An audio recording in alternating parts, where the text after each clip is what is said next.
নমস্কাৰ, আসসালামু আলাইকুম ৰহমতুল্লাহি ওবৰাকাতু। যোৱাকালি চিৰাং ডিষ্ট্ৰিক্টৰ গৰুগুটিত যি অমানৱীয় উচ্ছেদ আৰু এই উচ্ছেদৰ বিৰোধিতাৰে হাজাৰ হাজাৰ প্ৰতিবাদকাৰী ওলাই আহিছিল আৰু তাৰ আৰক্ষীৰ লগত সংঘৰ্ষত ৩জন মানুহৰ মৃত্যু হোৱা ঘটনাক মই তীব্ৰ ভাষাৰে গৰিহণা আৰু ধিক্কাৰ দিছোঁ। যদি সেই গৰুগুটিৰ মানুহকেইজন সঁচাকৈয়ে বাংলাদেশী হৈ থাকে বা তেওঁলোকৰ কোনো নথিপত্ৰ নাথাকে, তেন্তে চৰকাৰে বাংলাদেশৰ চৰকাৰৰ লগত কথা পাতি তেওঁলোকক সীমাৰ বাহিৰত উলিয়াই দিয়াৰ কিয় ব্যৱস্থা কৰা হোৱা নাই?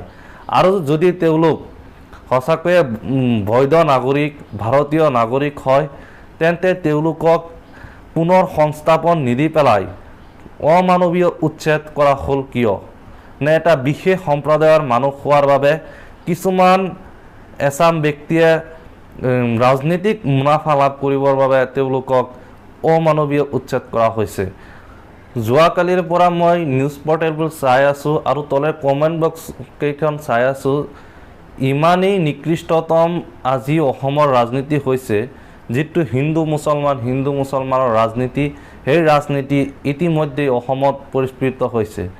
এছামে কোৱা ধৰণেই সঁচাকৈয়ে এছাম ব্যক্তিৰ ওপৰত নিৰ্যাতন চলাই পেলাই সভ্যতা আৰু সংস্কৃতিৰ ৰাজনীতি চলাই আছে নেকি?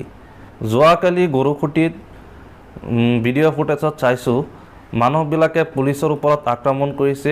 সেয়া কেতিয়াও গ্ৰহণযোগ্য হ'ব নোৱাৰে। লাঠি লৈ আহিছে, কিন্তু ইয়াৰ পিছতো মই এটা ভিডিঅ' আপোনালোকক দেখুৱাম। পুলিচে ইয়াক গুলি কৰি মৃত্যু হৈছে নে নহয় এইটো নিশ্চিত খবৰ পোৱা নাই, কিন্তু এজন ফটোগ্ৰাফাৰ যিজনে নেকি তেওঁলোকক ইমানেই প্ৰহাৰ কৰিছে যে সমগ্ৰ ভাৰতবৰ্ষতেই অসমখনক লজ্জানত কৰিছে।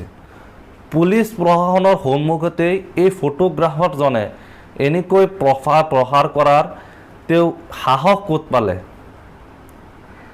এই ফটোগ্ৰাফাৰজনক ৰাতিৰ ভিতৰত চাইছোঁ মুখ্যমন্ত্ৰীৰ নিৰ্দেশত গ্ৰেপ্তাৰ কৰা হৈছে।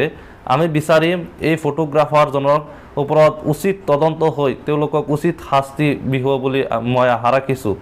আৰু ভৱিষ্যতেও যাতে এনে ভাতৃত্বঘাতী সংঘৰ্ষ বা আমি হিন্দু মুছলমান যিটো ডিফাৰেঞ্চ আনিবলৈ চেষ্টা কৰি আছে এছাম ব্যক্তিয়ে, সেই ব্যক্তিৰ পৰা সদায় আঁতৰত থাকি হিন্দু মুছলমান এক হৈ আমাৰ অসমখনক গঢ়িব লাগিব।